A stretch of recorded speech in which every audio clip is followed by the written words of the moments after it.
চাকরিটা ভিক্ষা দেন, আমরা আর পারছি না, আমাদের জীবন চলে যাচ্ছে। মন্ত্রীকে ভুলভাল বুঝিয়ে আমাদের আজকে রাস্তায় বসিয়ে দিছে। আমাদের জীবনেতে অতিবাহিত 5.5 বছর হয়ে গেছে, আজও পর্যন্ত আমাদের কনফার্মেশন লেটার দেয় নাই। আমরা ভালোভাবে বাঁচতে পারতেছি না, জীবনযাপন করতে পারছি না। ভাই কি বলবো, দুঃখের কথা, আমরা আমাদের জীবনেতে 26টি বছর চলে গেছে। এই প্রশাসন আমাদের সাথে দুর্নীতি করে মন্ত্রীকে ভুলভাল বুঝিয়ে আমাদের আজকে রাস্তায় বসিয়ে দিছে।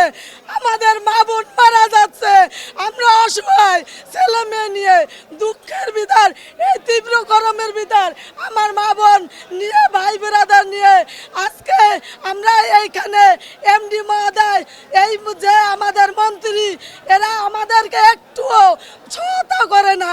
আমাদের যে মানবতার মা জননেত্রী শেখ হাসিনা, তার জন্যে আমাদের আজকে মাস্টার রোল থেকে আমাদের নিয়োগ দেওয়া হয়েছে।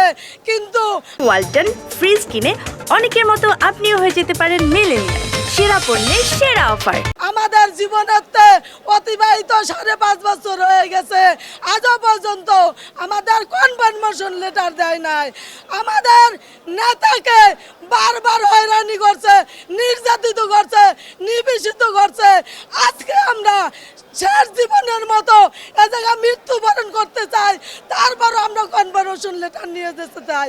আমরা জননেত্রী শেখ হাসিনার কাছে বলি, মানবতার মা, তার কাছে কোনো কিছু অভাব নাই, তার বহুত কিছু আছে।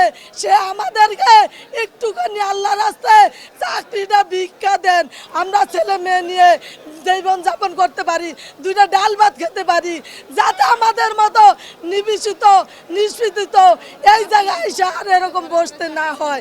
তাই আজকে অনেক দুঃখের সঙ্গে বলি, মার কাছে ভিক্ষা চাচ্ছি, জোড়াতে মন্ত্রীর কাছে ভিক্ষা চাচ্ছি, এমডি মহোদয়ের সহযোগিতা চাচ্ছি। আমরা আর পারছি না, আমাদের জীবন চলে যাচ্ছে। আমরা অনেক মানুষ মরে যায়, আমাদের পায়ের নিচে মাটি নাই, আমরা ছেলে মেয়ে লেখাপড়া করাইতে পারি না, 2 মুঠো ভাত দিতে পারি না, আমরা ভালোভাবে বাঁচতে পারতেছি না, জীবনযাপন করতে পারছি না। আজকে আমি যদি মারা যাই, আমার বোনরা মারা যায়, তাদের ছেলে মেয়ে রাস্তায় রাস্তায় ভিক্ষা করবে, কাগজ ঠুকাবে, এছাড়া আমাদের আর কোনো উপায় নাই। তাই আজকে ডিজিটাল বাংলাদেশ গড়ার লক্ষ্যে প্রধানমন্ত্রী বলেছিলেন যে 1টি করে চাকরি দিবেন ঘরে ঘরে।